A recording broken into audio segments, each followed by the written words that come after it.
Hello दोस्तों, नमस्कार। मैं हूं मनीष नौटियाल और स्वागत है आपका हमारे YouTube channel Manu education hub में। देखिए दोस्तों, हमने परीक्षावाणी सीरीज स्टार्ट करी थी जिसका आज ये चौथा पार्ट है। इससे पहले हमारे 3 पार्ट आ चुके हैं दोस्तों। जिन्होंने नहीं देखे हैं वो प्लेलिस्ट में जाकर देख सकते हैं। आज हम दोस्तों 40 महत्वपूर्ण प्रश्नों को वन लाइनर फॉर्म के रूप में चर्चा करेंगे और इससे बनने वाले एक्स्ट्रा फैक्ट को भी कवर करेंगे। तो ज़्यादा देर न करते हुए हम वीडियो को स्टार्ट करते हैं। आज का जो हमारा पहला क्वेश्चन है दोस्तों, ये रहा आपकी स्क्रीन पर।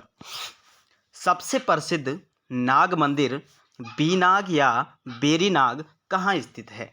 अब देखिए दोस्तों, जो बेनाग या बेरीनाग स्थित है, सबसे प्रसिद्ध नाग मंदिर है दोस्तों, जहाँ से नागों की पुष्टि होती है। वो कहाँ पर है? पिथौरागढ़ जनपद में। इसके अलावा बहुत सारे मंदिर हैं दोस्तों जो पिथौरागढ़ जनपद में हैं। अगर हम बात करें एक हथिया देवाल, एक हथिया देवाल, एक हथिया देवाल भी कहाँ पर है दोस्तों? पिथौरागढ़ जनपद में है। अगर पूछा गया एक हथिया देवाल का निर्माण किसने करा था, तो बाज बहादुर चंद ने। चंद राजा कौन था? बाज बहादुर चंद था, जो 50वें नंबर के राजा थे दोस्तों। उन्होंने एक हथिया देवाल का निर्माण किया था। अगर पूछा जाएगा कभी एक हथिया नौला कहाँ पर है, तो एक हथिया नौला दोस्तों चंपावत में है। ठीक है। अगर हम पिथौरागढ़ जनपद की और मंदिरों की बात करें तो कभी कभी पूछा जाता है दोस्तों, हाट कालिका मंदिर कहाँ पर है? हाट कालिका मंदिर, तो ये कहाँ पर है दोस्तों? गंगोली हाट, पिथौरागढ़ में। ठीक है। बढ़ते हैं नेक्स्ट क्वेश्चन की ओर। दूसरा क्वेश्चन है दोस्तों, अल्मोड़ा की मुद्राओं पर जिन कुनिंद शासकों के नाम हैं वह हैं। अब देखिए दोस्तों, अल्मोड़ा प्रकार की मुद्राओं में क्या है दोस्तों? 4 कुनिंद शासकों के नाम मिलते हैं। वो कौन कौन से हैं? हरिदत्त, शिवदत्त, आसेक और गौमित्र। ठीक है। हरिदत्त, शिवदत्त, आसेक और गौमित्र क्या है दोस्तों? अल्मोड़ा की मुद्राओं पर कुनिंद शासकों के नाम मिलते हैं। ठीक है, ये आपने ध्यान में रखना है। बढ़ते हैं नेक्स्ट क्वेश्चन की ओर। आज का हमारा तीसरा क्वेश्चन है दोस्तों, देहरादून के कालसी से 257 ईसा पूर्व एक प्राकृत भाषा व ब्राह्मी लिपि का शिलालेख मिला है, जो कि है वह किसका है दोस्तों? आपने याद रखना है, वो अशोक का है। ठीक है। जो 257 ईसा पूर्व में देहरादून के कालसी से जो एक शिलालेख मिला है वह किसका है दोस्तों? अशोक। बढ़ते हैं नेक्स्ट क्वेश्चन की ओर। आज का चौथा क्वेश्चन है दोस्तों, त्रिशूल लेख प्राप्त हुआ है। अब देखिए दोस्तों, त्रिशूल लेख कहाँ से प्राप्त हुआ है? त्रिशूल लेख प्राप्त हुआ है दोस्तों गोपेश्वर और बाड़ाहाट से। ठीक है।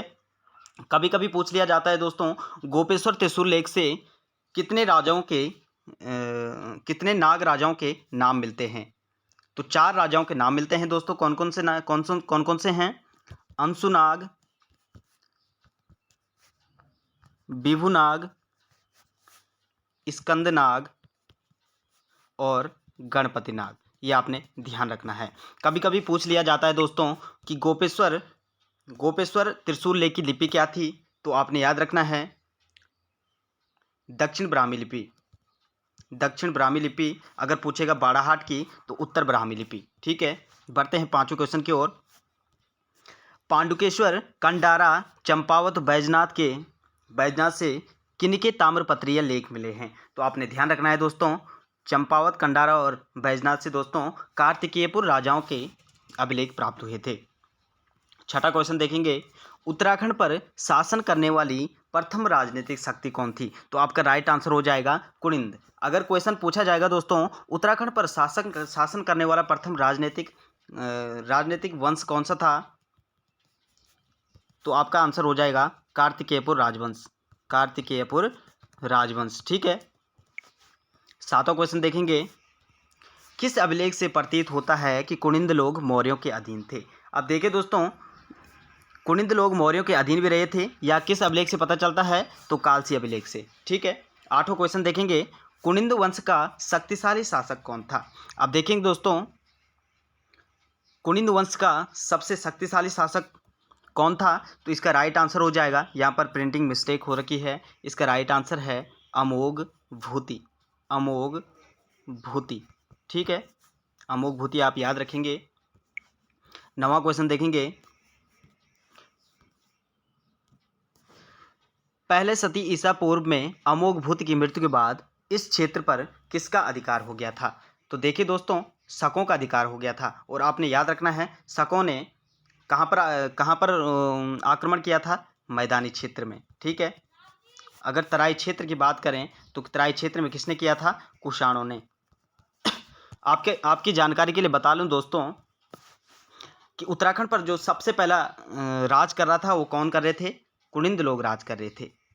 ठीक है, ध्यान से समझना। कुनिंद लोग क्या कर रहे थे? उत्तराखंड पर सबसे पहले शासन कर रहे थे।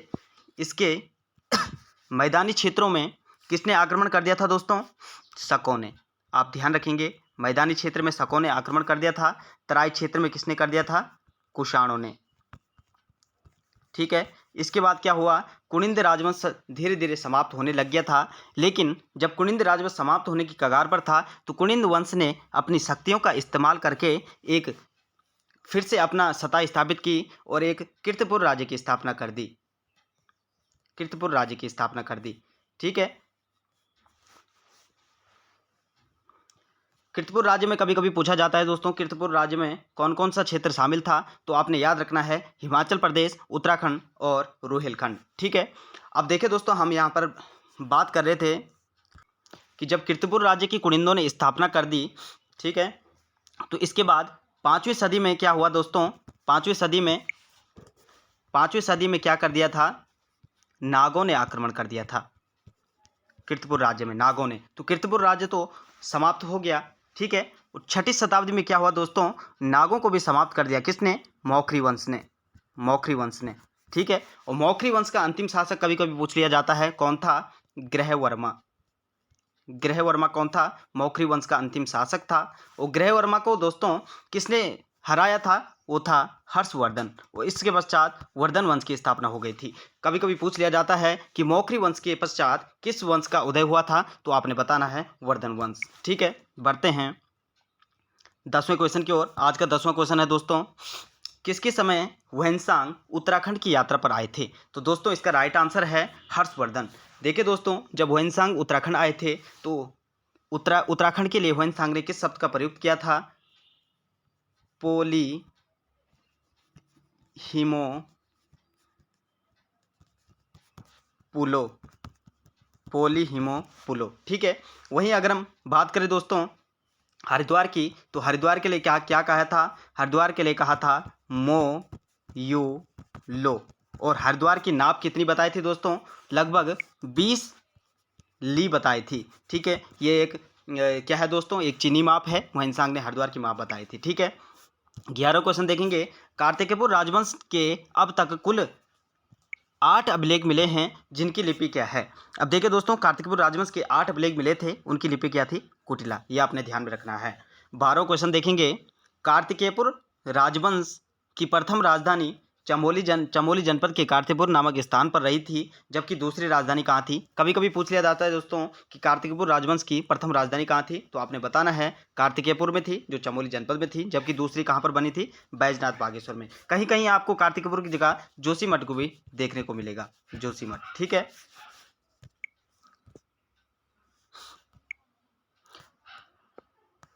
13वां क्वेश्चन देखेंगे दोस्तों, कार्तिकेयपुर राजवंश का प्रथम परिवार का राजा कौन था? तो आपका राइट आंसर हो जाएगा बसंत देव। अगर पूछा जाएगा बसंत देव के बाद दूसरा कौन सा परिवार आया था, तो बसंत देव के बाद आया था दोस्तों खरपर देव। खरपर देव। खरपर देव के बाद कौन सा आया था? निम्बर देव। निम्बर देव। ये आपने याद रखना है। 14वां क्वेश्चन देखेंगे दोस्तों आज का, निम्बर देव किस मत का अनुयायी था? वही निम्बर देव है दोस्तों जिस परिवार की हम बात कर रहे थे। तो निम्बर देव शैव मत का अनुयायी था। पूछा जा चुका है किसी एग्जाम में। ठीक है। 15वां क्वेश्चन देखेंगे, निम्बर वंश का वह शासक जिसने समस्त उत्तराखंड को एक सूत्र में बांधना चाहा था। तो देखिए दोस्तों, निम्बर देव का पुत्र था इष्टगण देव। ठीक है। इसी ने क्या किया था दोस्तों? समस्त उत्तराखंड को एक सूत्र में बांधने का प्रयास किया था। ठीक है। 16वां क्वेश्चन देखेंगे, जागेश्वर में किस शासक ने नवदुर्गा, महिषमर्दिनी, लकुलिश तथा नटराज आदि मंदिरों का निर्माण करवाया था? तो वह है दोस्तों इष्टगण देव। आपने ध्यान रखना है, पूछा जाता है। 17वां क्वेश्चन देखेंगे दोस्तों, पांडुकेश्वर ताम्रपत्र में, सॉरी यहाँ पे मिस्टेक हो गया,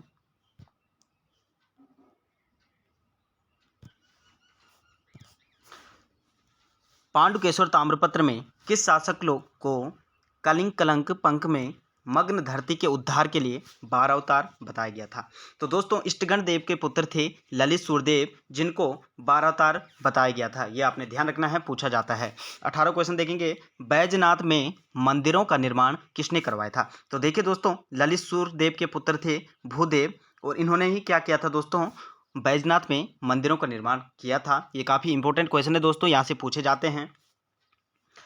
19वां क्वेश्चन देखेंगे, कार्तिकेयपुर राजाओं की राजभाषा क्या थी? देखिए दोस्तों, इससे 2 क्वेश्चन आते हैं। अगर पूछेगा कार्तिकेयपुर राजाओं की राजभाषा, तो आपका राइट आंसर हो जाएगा संस्कृत। अगर पूछेगा कार्तिकेयपुर राजवंशों की लोक भाषा क्या थी, लोक भाषा, तो आपका राइट आंसर हो जाएगा दोस्तों पाली। ठीक है, कार्तिकपुर राजाओं की राजभाषा संस्कृत तथा लोक भाषा पाली थी। 20वां क्वेश्चन देखेंगे, आदि गुरु शंकराचार्य का उत्तराखंड में पदार्पण हुआ था, किसके समय हुआ था? तो आपका राइट आंसर है कार्तिकेयपुर या कत्यूरी राजाओं के समय, पूछा जाता है, ध्यान रखना है। 21वां क्वेश्चन देखेंगे, कुमाऊं क्षेत्र पर कत्यूरियों के बाद किसके नेतृत्व में चंद राजवंश की सत्ता स्थापित हुई थी? तो देखिए दोस्तों, जो इसका राइट आंसर है वो हो जाएगा सोमचंद। ठीक है, पूछा जाता है चंद वंश की स्थापना किसने करी थी? तो सोमचंद ने करी थी दोस्तों। ठीक है, कभी कभी ऐसा भी आता है दोस्तों, ऐसा भी क्वेश्चन बनता है कि किसने थोरचंद को ही चंद वंश का संस्थापक माना है? तो हर्षदेव जोशी ने क्या है दोस्तों, हर्षदेव जोशी आपने याद रखना है, चंद वंश का संस्थापक उन्होंने किसे माना है? थोरचंद को माना है। ठीक है, और यह सभी क्वेश्चन आता है दोस्तों कि थोरचंद के बारे में, थोरचंद के चंद वंश के बारे में मतलब कितने प्रमाण मिलते हैं कि चंद वंश की स्थापना थोरचंद ने करी थी? तो 2 प्रमाण मिलते हैं दोस्तों, 2 पुस्तक हैं। एक है किंगडम ऑफ नेपाल, आपने याद रखना है, किंगडम ऑफ नेपाल, या किसकी पुस्तक है दोस्तों? ये है फ्रांसिस हैमिल्टन की, फ्रांसिस हैमिल्टन की। यह 1881 में दोस्तों प्रकाशित हुई थी। ठीक है, और एक दूसरी पुस्तक है दोस्तों, इससे भी प्रमाण मिलते हैं, वो है report Kumaon and Garhwal, Kumaon and Garhwal. ये किसकी है दोस्तों? ये पुस्तक है दोस्तों डब्ल्यू फ्रेजर की। ये 1813 में प्रकाशित हुई थी। ये 2 पुस्तक हैं दोस्तों जहाँ से प्रमाण मिलते हैं कि थोरचंद ने ही चंद वंश की स्थापना करी थी। और अगर पूछा जाएगा कि कौन थोरचंद को ही चंद वंश का संस्थापक मानते थे, तो आपका राइट आंसर हो जाएगा हर्षदेव जोशी। ठीक है, बढ़ते हैं 22वां क्वेश्चन की ओर। चंद वंश के किस शासक ने रेशम व रेशम वस्त्र का उत्पादन शुरू किया था? तो आपका राइट आंसर हो जाएगा दोस्तों इंद्रचंद। ठीक है, ऐसा भी क्वेश्चन आता है दोस्तों, चंद वंश का वह शासक जिसने नेपाल मार्ग से व्यापारिक पद्धति शुरू करी थी?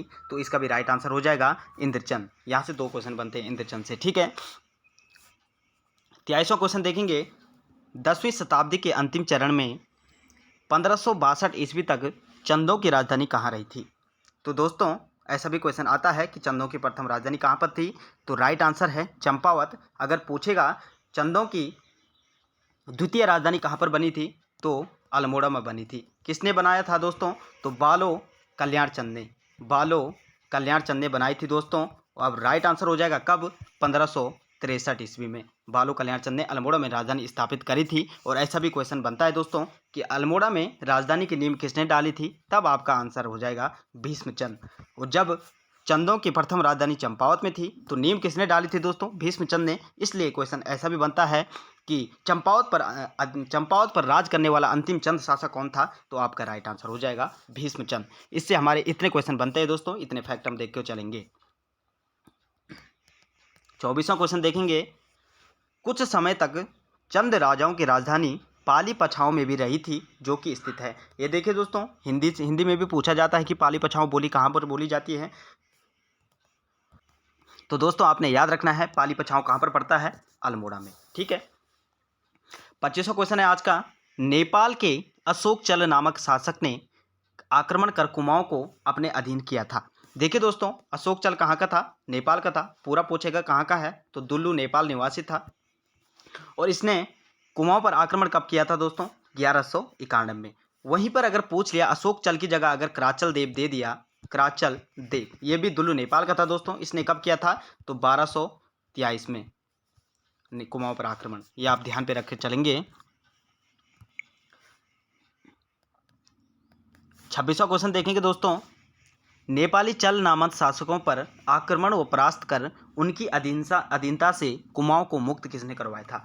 तो दोस्तों इसका राइट आंसर हो जाएगा भारती चंद, ठीक है। चंद वंश का राजा था भारती चंद, ठीक है। पहले प्रथम इनका क्वेश्चन आता है कि चंद वंश का प्रथम स्वतंत्र शासक कौन था? तो भारती चंद ही है दोस्तों। और भारती चंद एक ऐसा चंद शासक है दोस्तों जिसने नेपाल पर प्रथम आक्रमण किया था। सबसे पहले चंद राजा था जिसने नेपाल पर आक्रमण किया। और एक क्वेश्चन आता है दोस्तों, चंद वंश का वह शासक जिसने नेपाल पर दूसरी बार आक्रमण किया।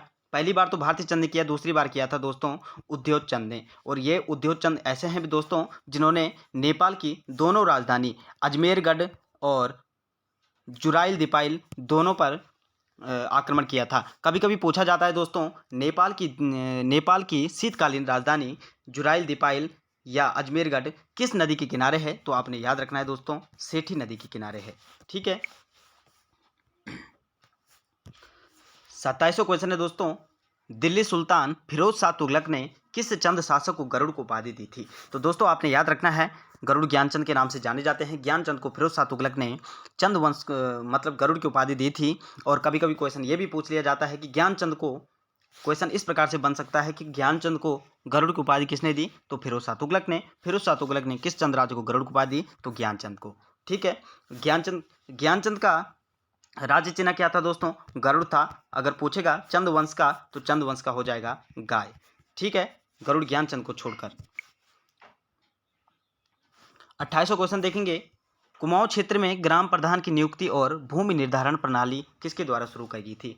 तो दोस्तों ये हैं चंद राजा जिन्होंने कुमाऊं में ग्राम प्रधान की नियुक्ति और भूमि निर्धारण प्रणाली शुरू करी थी, ठीक है।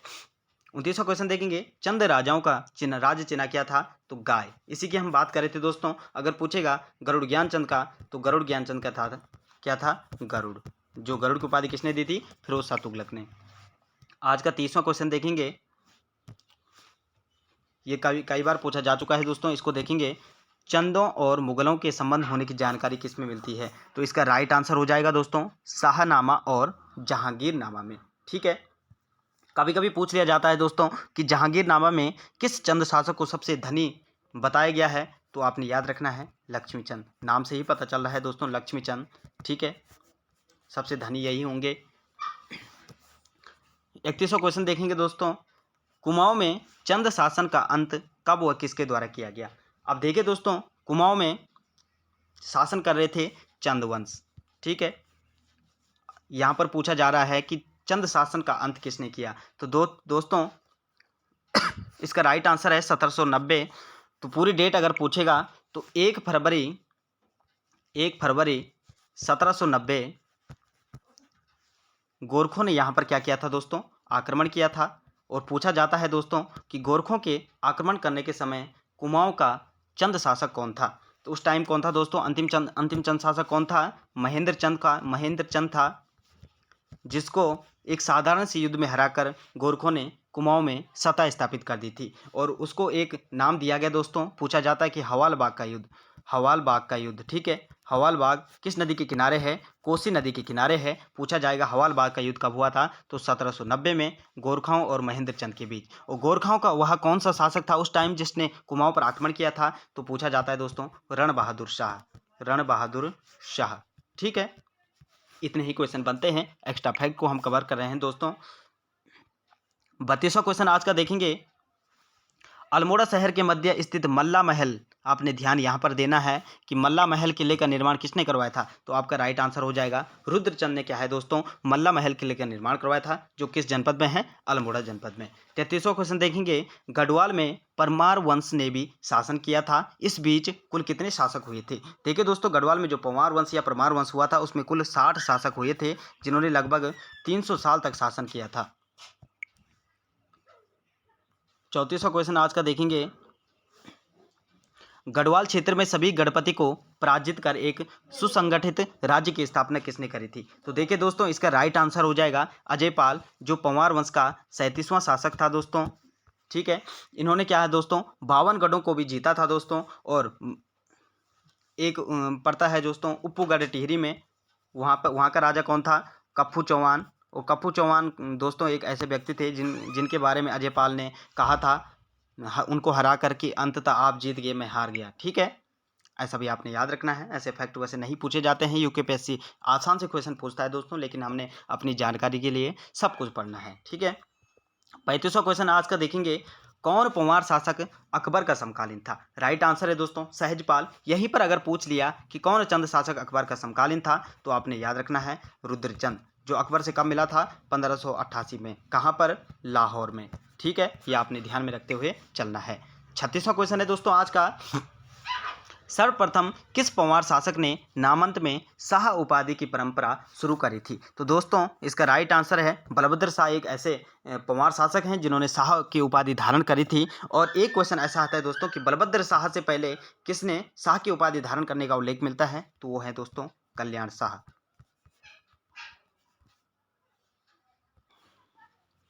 बढ़ते हैं नेक्स्ट क्वेश्चन की ओर।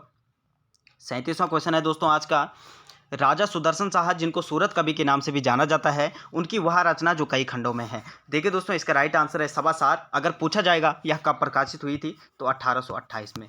ठीक है, 38वां क्वेश्चन है दोस्तों, किस मुगल शासक के सैनिकों द्वारा गढ़वाल पर आक्रमण के दौरान गढ़वाल राज्य की संरक्षिका व पृथ्वीपति शाह की मां कर्णावती ने उन्हें पकड़वा कर उनके नाक कटवा दिए थे? तो देखिए दोस्तों इसका आंसर है शाहजहां। शाहजहां ने क्या है दोस्तों गढ़वाल पर आक्रमण करने के लिए एक मतलब क्या भेजे थे, एक दल भेजा था। और रानी कर्णावती कौन थी? पृथ्वीपति शाह की माँ थी। इनको नाक कटने की रानी के नाम से भी जाना जाता है दोस्तों, क्योंकि इन्होंने क्या किया थे, सूझबूझ करके जो वहाँ पर शाहजहां ने भेजे थे उनके नाक कटवा दिए थे। 39वां क्वेश्चन है दोस्तों, महारानी कर्णावती को जाना जाता है। देखिए दोस्तों वही बात है, इनको नाक कटने की रानी से, नाक कटी रानी के नाम से जाना जाता है, कई बार पूछा जाता है। और अगर पूछा जाए दोस्तों कि नाक कटी रानी इनको किसने किसने कहा था, तो शिव प्रसाद डबराल ने। शिव प्रसाद डबराल ने, जिनका जन्म 1912 में होता है दहली गांव पौड़ी में। अगर इनकी कर्मस्थली पूछेगा तो कहाँ पर है? दुगड्डा में। वर्तमान में ये दुगड्डा राजकीय इंटर कॉलेज के प्रधानाचार्य हैं। अगर हम बात करें दोस्तों नाक कटनी रानी की, तो इनको शिव प्रसाद डबराल ने कहा था। यदि पूछेगा इन रानी कर्णावती को साक्षात दुर्गा किसने कहा था, साक्षात दुर्गा, तो दोस्तों आपका राइट आंसर हो जाएगा निकोलस मनुची ने। निकोलस मनुची ने दोस्तों इनको साक्षात दुर्गा कहा था। ठीक है, 40वां क्वेश्चन देखेंगे दोस्तों आज का, देहरादून के राजपुर नहर का निर्माण किसने करवाया था? तो देखिए दोस्तों कई बार पूछा जाता है, इसका राइट आंसर है रानी कर्णावती ने। रानी कर्णावती ने क्या है दोस्तों देहरादून के राजपुर नहर का निर्माण करवाया था। तो दोस्तों आज हमारे 40 क्वेश्चन काफ़ी इम्पोर्टेंट थे। इससे जो भी एक्स्ट्रा फैक्ट बने मैंने आपको बताने का प्रयास किया। आशा करता हूँ आप सभी लोगों को वीडियो अच्छी लगी होगी। अगर अच्छी लगी तो लाइक कीजिए, शेयर कीजिए अपने दोस्तों के साथ, और बने रहें हमारे YouTube channel Manu education hub में, और करें आगामी परीक्षाओं की तैयारी। और दोस्तों अगर हमारे चैनल पर नए हो तो सब्सक्राइब करना ना भूलिएगा। Thank you so much. मिलते हैं नेक्स्ट वीडियो में, तब तक अपना ख्याल रखिएगा।